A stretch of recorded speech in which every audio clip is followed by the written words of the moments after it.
Okay, put your hands behind your back, please. Put your hands together like you're praying for me. Brad's performance on these tests was riddled with warning signs. He failed to maintain balance, misunderstood instructions, counted incorrectly, and showed physical instability. These were not minor slips. Put your hands. The encounter does not begin with sirens or shouted commands. It begins with confidence, quiet, practiced, and unchallenged. The kind of confidence that comes from years of moving through systems that usually bend rather than resist. From the earliest moments of this Bodycam sequence, the power dynamic appears settled before it is ever tested. The driver is not frantic, the officers are not aggressive, the tone is conversational, familiar, almost collegial. This is how many accountability failures start, not with violence, but with comfort. What makes this case immediately distinct is not merely the allegation of impairment, but the social gravity carried into the stop.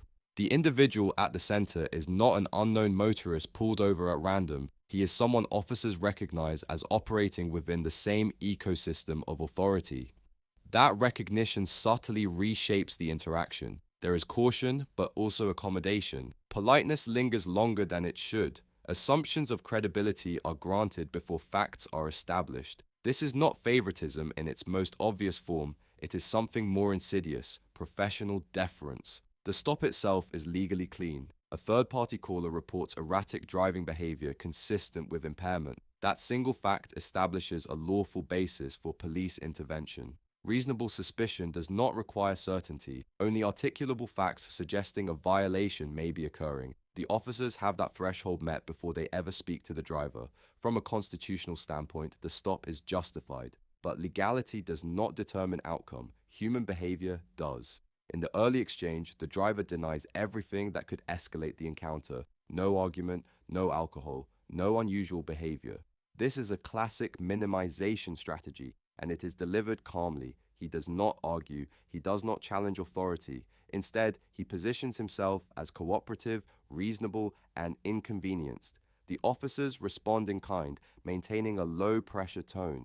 This mutual politeness delays confrontation, but it also delays clarity. The first notable fracture appears when the topic shifts to driving eligibility.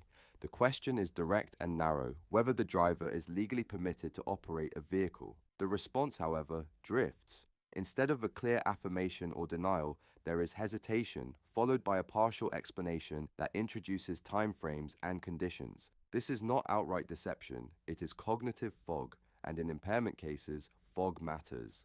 This moment is crucial because it marks the transition from general inquiry to targeted investigation. Officers are no longer assessing demeanor alone, they are testing consistency. A sober person, even one nervous about police contact, typically answers a licensing question cleanly. Confusion here is not proof of intoxication, but it adds weight to the suspicion already present. The system works not through single indicators, but through accumulation. As the interaction continues, officers begin to rely less on conversation and more on observation. Speech patterns slow, responses become slightly delayed, explanations grow longer than necessary. None of this is dramatic. That is precisely why it is effective. Impairment rarely announces itself loudly. It reveals itself in inefficiency, in the extra words, the misaligned answers, the need to clarify what should already be clear.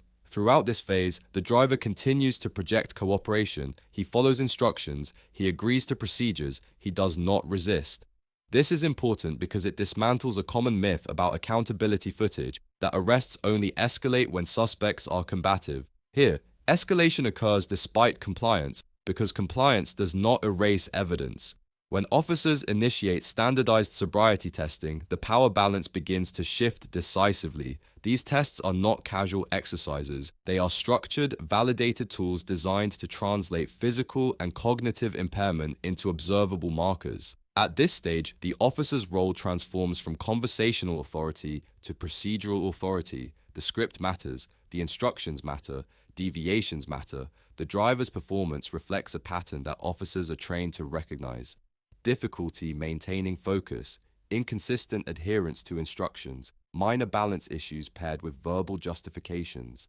Each misstep alone could be attributed to nerves or fatigue. Together, they form a mosaic. Importantly, the driver attempts to contextualize these issues as baseline limitations: age, balance, discomfort. This is another minimization strategy, one that seeks to reframe observed failure as pre-existing condition. But standardized tests are designed to account for that. They do not require perfection, they require basic compliance with simple tasks.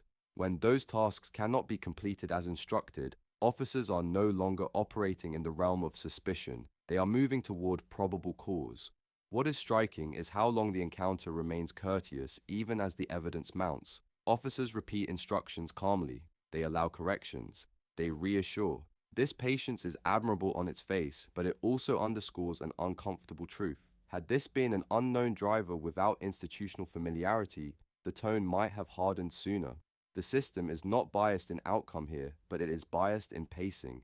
The authority-shifting moment, the one chosen as the opening hook, occurs when procedural patience ends. The request to place hands behind the back is not sudden, it is the logical conclusion of everything that precedes it. Yet the driver's reaction reveals a psychological rupture. The disbelief is immediate, not outrage, but incredulity. This is the sound of someone encountering consequences they have not internalized as possible. That disbelief matters more than any failed test. It exposes a deeply ingrained expectation of exemption, not necessarily conscious, not necessarily malicious, but real. People who expect to be arrested do not react this way. People who believe the system will eventually accommodate them do.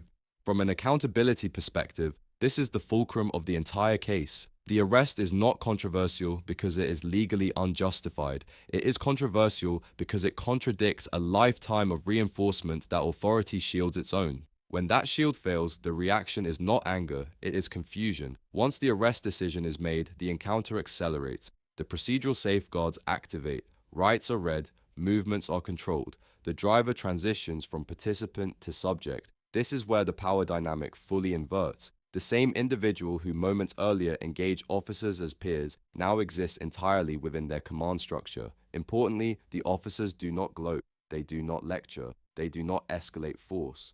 The professionalism remains intact. That professionalism is what ultimately preserves the integrity of the case.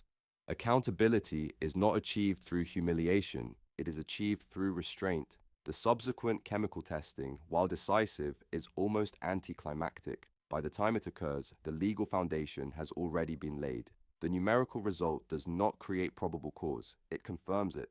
The real work was done earlier, in the quiet accumulation of inconsistencies and observed impairments. This case also illustrates how institutional failures are rarely singular. The transcript references prior incidents, prior leniencies, and prior evasions. Those details contextualize the present moment. Accountability delayed is accountability denied, and patterns unaddressed tend to repeat until intervention becomes unavoidable. The system did not suddenly work here, it finally stopped not working. What makes this footage compelling is not that a federal agent is arrested, it is that the arrest feels almost accidental, as though it slipped through cracks that usually close. The officers themselves appear aware of the unusual nature of the moment. There is no celebration, only execution. In the broader landscape of law enforcement accountability, this encounter serves as a case study in how misconduct persists not through overt corruption, but through quiet exceptions. Each time privilege deflects consequence, the behavior it shields becomes more entrenched. By the time the system responds, the stakes are higher and the damage broader. Part 1 ends at the moment where authority is no longer theoretical. The badge, the title, the history, none of it alters the immediate reality. A vehicle was operated while impaired. Observable indicators were documented. Legal thresholds were met. The system, briefly and imperfectly, functioned as designed. The question moving forward is not whether the arrest was justified. It clearly was. The question is why it took this long and how many Similar encounters ended differently before this one finally did not. What deepens the significance of this encounter is the layered familiarity operating beneath the surface. The officers are not merely assessing a suspected impaired driver, they are subconsciously calibrating their actions against someone who exists within the same professional orbit. This creates a subtle internal friction. Every instruction must be correct, every step must be defensible. The margin for error narrows, not because the subject deserves special treatment, but because officers instinctively understand the scrutiny that follows when authority investigates itself. This is where many accountability failures occur. Not through explicit favoritism, but through hesitation, through second-guessing, through through the desire to be unimpeachably fair, which paradoxically can delay necessary enforcement. The transcript reflects this tension repeatedly: reassurances, clarifications, allowances that exceed what is strictly required. None of these actions are improper on their own. Together, they illustrate how professional courtesy can unintentionally soften enforcement in the early stages of an investigation. The driver's demeanor leverages this environment effectively. He does not invoke status overtly. He does not threaten. He does something far more effective. He blends in. He mirrors the officer's calm. He adopts their language. He positions himself as someone who understands the process, someone who belongs in it. This is not accidental. Individuals accustomed to authority learn quickly that blending is often safer than confrontation. Yet this strategy has limits. Standardized procedures are designed precisely to neutralize subjective impressions. The moment the investigation shifts fully into those procedures, social familiarity loses its protective value. Balance does not care about rank. Divided attention does not correct itself because of prior service. Cognitive delay does not disappear through cooperation. This is why the field sobriety phase is so pivotal. It strips the interaction of narrative control. No explanation can replace performance. No reputation can override observation. Every misstep compounds silently, building a case that no amount of calm conversation can undo. The disbelief expressed at the moment of arrest is therefore not about misunderstanding the law. It is about misunderstanding consequence. It reflects a long-standing psychological buffer. The expectation that proximity to authority alters outcomes. When that expectation collapses, what follows is not anger, but disorientation. From a systems perspective, this moment is instructive. It demonstrates that accountability does not require aggression or spectacle. It requires consistency. The officers do not change who they are in this moment. They simply stop accommodating who the driver expects to be. That distinction matters. The power shift is not loud, it is procedural, and because it is procedural, it is difficult to challenge. This is the point at which the encounter becomes irreversible, not because of force, but because the law has finally caught up to behavior that has gone unchecked. By the close of part 1, the outcome is no longer in question. What remains unresolved is the broader context. How many prior opportunities for intervention were softened, redirected, or dismissed, and how institutional culture quietly trained this individual to expect survival rather than accountability. The arrest answers one question. The pattern behind it raises many more. Once the arrest threshold is crossed, the encounter enters a fundamentally different psychological and institutional phase. At this stage, the question is no longer whether impairment exists. The focus shifts to documenting behavior and evidence in a manner that will withstand scrutiny long after the roadside interaction concludes. This transition is critical because accountability cases often fail not at the moment of suspicion, but in the moments that follow, when procedural rigor replaces discretionary judgment and every observation becomes part of a permanent record. From this point forward, officer communication tightens. Instructions become precise, deliberate, and direct. Movement is controlled not through physical coercion, but through certainty and clarity of command. The subtle authority of process now dominates the encounter. The driver, who only moments ago could assert confidence or offer casual explanations, is now firmly in the role of a subject under observation. This shift is immediate and perceptible. Posture changes, eye contact diminishes, gestures slow. Micro behaviors, the tilt of a head, the pause before answering, the fidgeting of hands, reveal a mind recalibrating to a reality that no longer bends to perceived privilege or expectation. The reading of rights is neither ceremonial nor perfunctory, it is deliberate and strategic. For the subject, it preserves constitutional safeguards, ensuring any statements made are voluntary and legally recognized. For the officers, it establishes a clean evidentiary boundary. From this moment onward, everything said, every motion observed, is part of the record. Casual conversation fades, and the informal dynamic of the roadside encounter is replaced by formal compliance. The encounter is no longer about negotiation or reassurance. It is about documentation, process, and authority. Despite being in custody, the driver continues to struggle with orientation and cognitive clarity. Questions circle back to previously settled issues. Explanations are repeated unnecessarily, and hesitation punctuates his responses. This cognitive lag reinforces earlier indications from field sobriety tests. Impairment does not vanish simply because handcuffs are applied. Judgment remains fragmented, attention fluctuates, and delayed comprehension becomes evident in micro behaviors that the body cam meticulously records. Each repeated motion and each delayed response builds the evidentiary record that will justify the officer's actions in court or during administrative review. From a legal standpoint, probable cause is now firmly established. The combination of third-party reporting, erratic driving behavior, inconsistent statements, failed sobriety indicators, and physical instability creates a robust foundation. In accountability cases, this stepwise accumulation of evidence is critical. Each procedural step builds upon the last, ensuring there are no gaps in logic or lapses in documentation.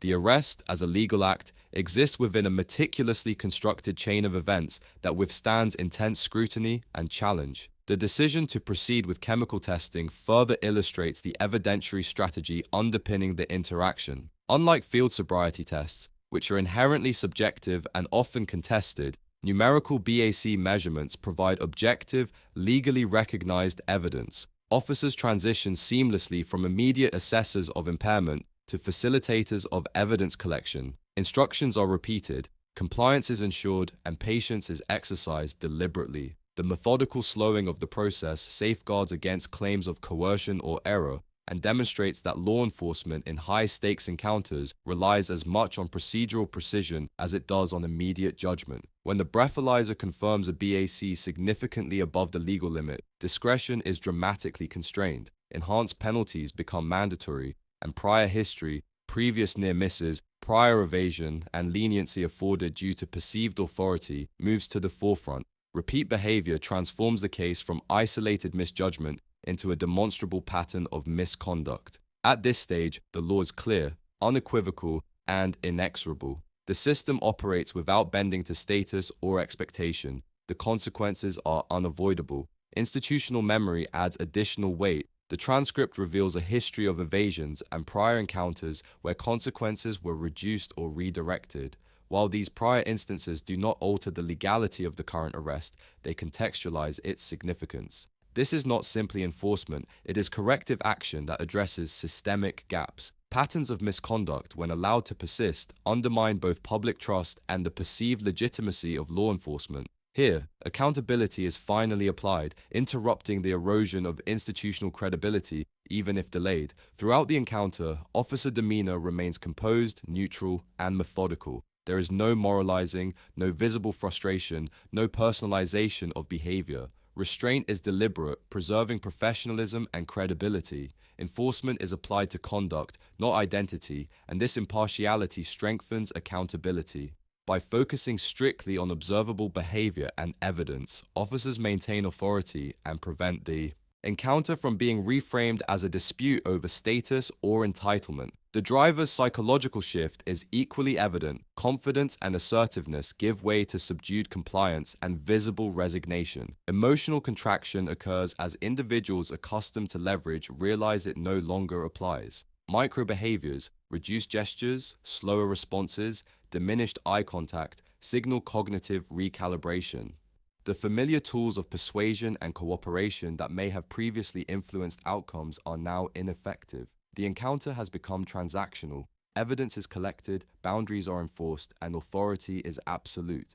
Transport to the cruiser marks a further procedural and psychological pivot. The act of moving from roadside to vehicle signifies the shift from autonomy to custody, from explanation to documentation. Small gestures, guiding the subject carefully, ensuring physical comfort, illustrate the officer's dual focus on authority and responsibility. This is an exercise in controlled power. Enforcement is absolute, but human safety is prioritized. The inversion of power is palpable. Privilege, influence, and perceived invulnerability are replaced with systematic observation and procedural enforcement. The broader societal context is also evident. DUI enforcement intersects with employment, civil privileges, insurance, and public perception. The driver's former federal role adds layers of social complexity, revealing how perceived authority may delay accountability, but ultimately cannot prevent it. The law functions consistently, applying uniform standards regardless of status. The Bodycam captures this principle in real time. demonstrating impartial enforcement even when confronting a subject previously shielded by institutional familiarity. Standardized testing magnifies the driver's cognitive and motor deficits, further illuminating procedural necessity. Officers act as observers, documentarians, and facilitators simultaneously. Each instruction, correction, and repetition serves dual purposes: safety and evidentiary integrity. The driver's repeated errors, subtle missteps, miscounts, delayed reactions aggregate into a compelling mosaic of impairment. These markers, mundane in isolation, acquire critical significance when considered together. This demonstrates a key principle of accountability. Small, systematically documented behaviors carry enormous legal weight. Officer communication remains calm, precise, and non-judgmental. Corrections are delivered professionally, tone is measured, and patience is maintained. Emotional neutrality is a deliberate strategy. By isolating conduct from identity, officers maintain authority and legitimacy even when confronting subjects who have previously relied on perceived institutional advantage. Procedural discipline ensures that enforcement cannot later be construed as biased, retaliatory, or disproportionate. Historical context remains a subtle but persistent undercurrent. Past infractions, once tolerated or softened, form the backdrop for the current encounter. Patterns of misconduct become behavioral narratives, illustrating the cumulative consequences of delayed enforcement. The current arrest, while procedural, carries moral and institutional weight. It represents the system asserting consequence where leniency once prevailed. The physical act of transport underscores authority. Each gesture, each guiding hand, each correction serves to reinforce control without abandoning professionalism. Autonomy is replaced with observation. Prior privilege gives way to procedural authority. The system operates with precision. Boundaries are clear. Instructions are enforceable, and evidence is meticulously documented. This expanded observation extends into subtle interpersonal dynamics. Officers continuously monitor the subject's responses, anticipating potential resistance or confusion. The transcript shows repeated clarifications, slight pauses to allow comprehension, and small adjustments in positioning to optimize safety and compliance. These microstrategies reveal the dual focus of modern law enforcement, protecting public safety while preserving the integrity of the evidentiary record. Finally, the arrest is not simply an endpoint, it is the initiation of longer-term consequences. Structured documentation, field tests, chemical analysis, and detailed observation converge into a legally unassailable narrative. Authority, exercised patiently and methodically, proves more effective than confrontation or theatrical enforcement. Accountability is achieved through disciplined procedure, adherence to evidence standards, and rigorous documentation. The driver's altered demeanor, repeated errors, and compliant behavior signal the inevitability of consequence. It concludes by emphasizing that roadside arrest is only one chapter in a broader institutional and societal narrative. The consequences extend into courts, licensing authorities, employers, and public perception. What occurs here? The collection of objective evidence, the enforcement of procedure, the observation of behavior forms the foundation upon which long-term accountability is built. The Bodycam captures not just a moment in time, but a comprehensive study in how law enforcement applies authority impartially, even against individuals previously shielded by position, status, or perceived privilege. Authority, when exercised through procedure and discipline, leaves no room for ambiguity or exception. With the arrest concluded and the driver secured, the encounter moves into the final, consequential phase of law enforcement interaction: post-arrest processing and the unfolding of accountability in real time. While the roadside arrest may appear definitive, its significance extends far beyond the immediate scene. Here the Bodycam captures the subtle interplay between procedural enforcement, human behavior, and the architecture of legal consequence, offering a window into the mechanisms that transform observation into tangible accountability. Immediately following the handcuffing and reading of rights, the driver's comportment shifts noticeably. What had been tentative compliance during roadside questioning solidifies into subdued acceptance. Subtle micro-expressions, a brief tightening of the jaw, a slight lowering of the gaze, small adjustments in posture, signal cognitive recalibration. These are neither theatrical nor overt. They are quiet manifestations of psychological surrender to an unavoidable legal reality.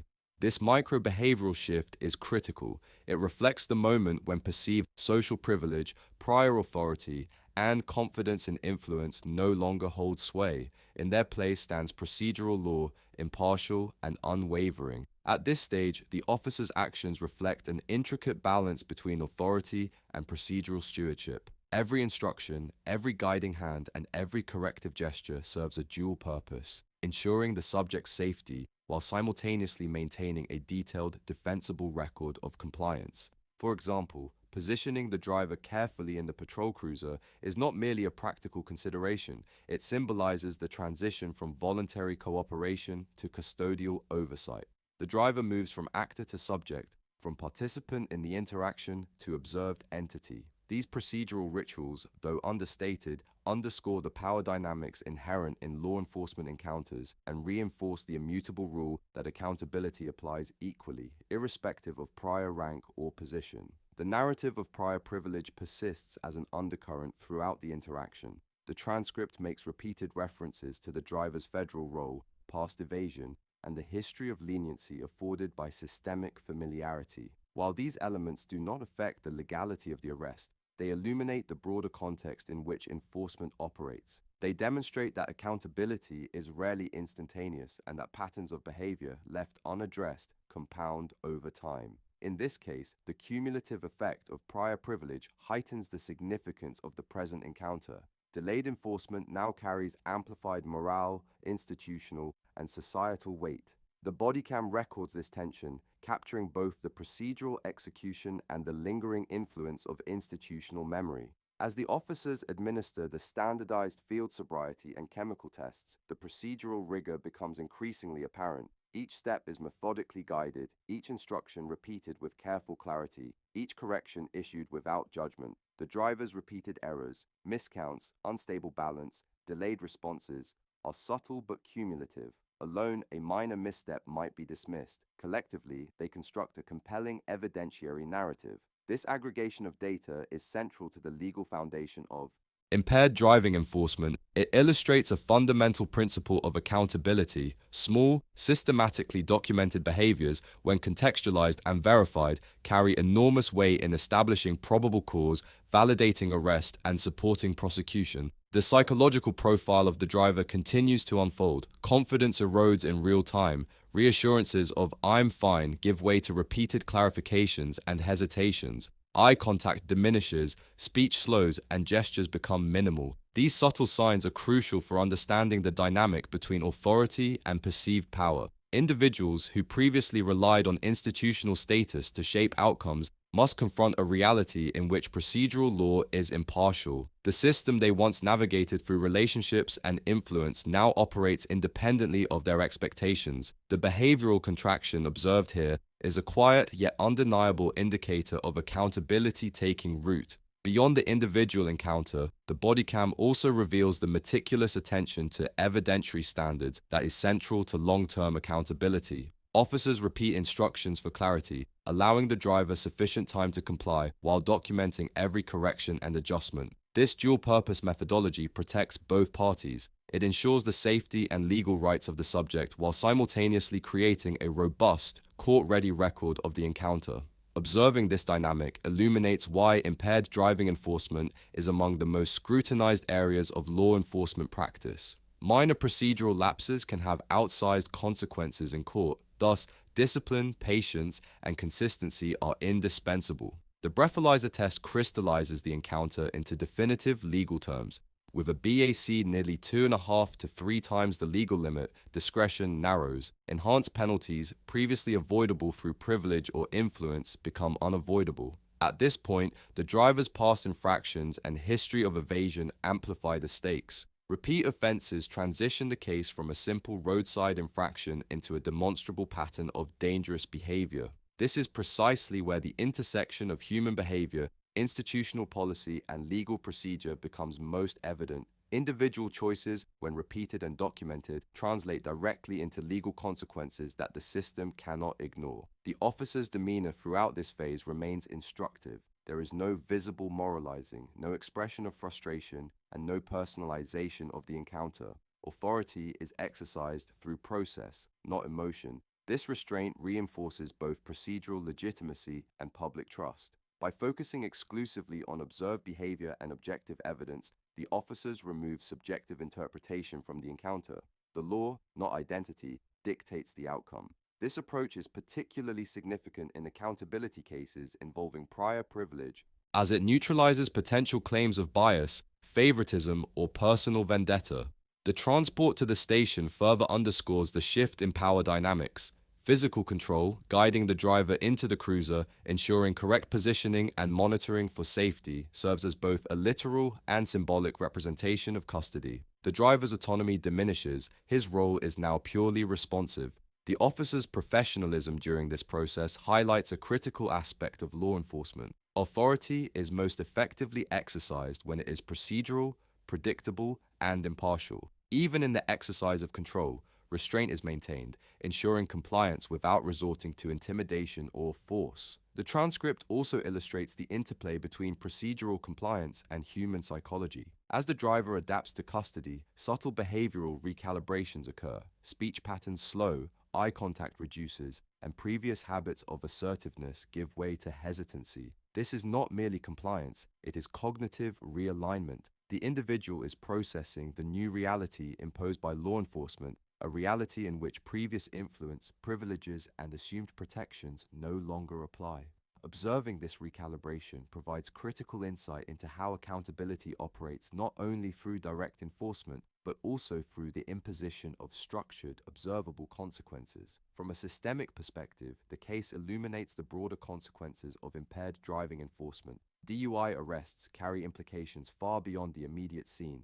Insurance ramifications, employment impacts, public perception, and potential civil liabilities all stem from the documented roadside encounter. When the driver holds a prior position of authority, the consequences extend further, reinforcing the principle that no individual, regardless of status, is exempt from legal scrutiny. The Bodycam captures not only the procedural mechanics of enforcement, but also the societal significance of equitable application of law.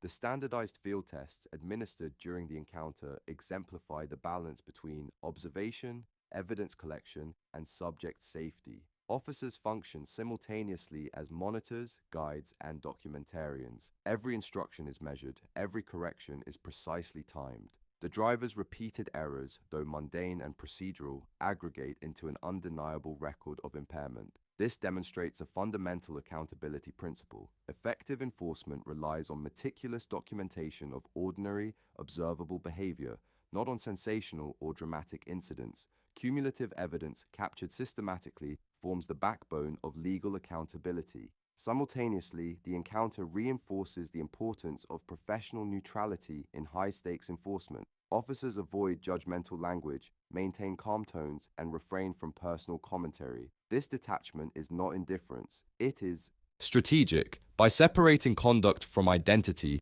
officers preserve both the integrity of the encounter and the legal defensibility of the arrest. Authority is exercised through procedure, documentation, and consistent enforcement. The system operates transparently, leaving little room for dispute over intent, bias, or impropriety. The historical context of prior evasions and leniency accentuates the significance of this encounter. While legality is unaffected by previous incidents, the broader narrative of delayed accountability underscores why consistency in enforcement is essential. Patterns of misconduct strengthen when early infractions are tolerated or inadequately addressed. In this case, the current arrest, though delayed, represents the system asserting consequence in a manner that balances procedural fairness with public safety imperatives. The Bodycam captures both the immediate procedural actions and the larger institutional narrative of delayed yet effective accountability. As Part 3 progresses, attention turns to the intersection of psychological, procedural,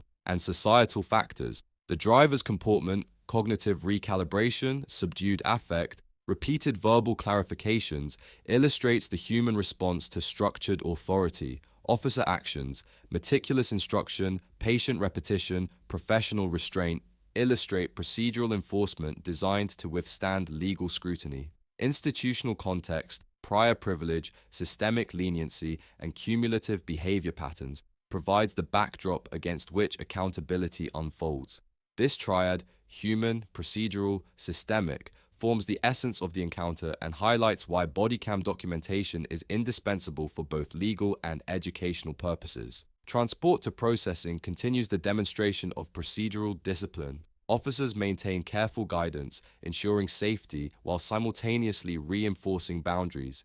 Each micro-gesture, hand placement, verbal cue, adjustment of seating serves as both practical safety measure and symbolic reinforcement of authority. The driver's autonomy is reduced, his role is purely responsive. These procedural details, while subtle, are critical for both legal defensibility and operational integrity. They reflect a law enforcement philosophy that prioritizes safety, evidence preservation, and professional consistency. The encounter's conclusion emphasizes the cumulative nature of accountability. Every field sobriety test, every correction, every procedural repetition aggregates into an indisputable record. The driver's BAC, significantly above legal limits, eliminates ambiguity, prior patterns of evasion, once background context, now magnify the importance of timely enforcement. Authority is exercised through structured process, observation, and cumulative evidence rather than confrontation or force. The result is clear. Accountability, achieved not through spectacle but through procedural rigor, patient enforcement, and objective documentation. Finally, the broader societal implications resonate throughout the encounter. Individuals in positions of authority are not exempt from consequences. Legal enforcement, when conducted consistently and professionally, operates independently of privilege. The arrest, while procedurally executed on the roadside, ripples outward, impacting courts, licensing agencies, employment, insurance, and public perception. The bodycam captures this full spectrum: immediate observation, procedural enforcement, cognitive recalibration, and institutional consequence. This comprehensive documentation underscores the critical role of disciplined law enforcement in maintaining both public safety and the integrity of legal systems. Part 3 closes with the recognition that authority, when exercised through meticulous procedure, leaves no room for ambiguity. The driver's altered comportment, cumulative behavioral evidence, and the systematic application of field tests and chemical analysis create an incontrovertible record of impairment. Prior privilege and institutional familiarity cannot mitigate the consequence. Authority, when grounded in process, discipline, and evidence, ensures that the law operates consistently and equitably. This encounter, captured in its entirety by the bodycam, provides a definitive study in the intersection of human behavior, institutional responsibility, and legal accountability, illustrating that consequence follows meticulous observation, unwavering procedure, and the disciplined application of authority.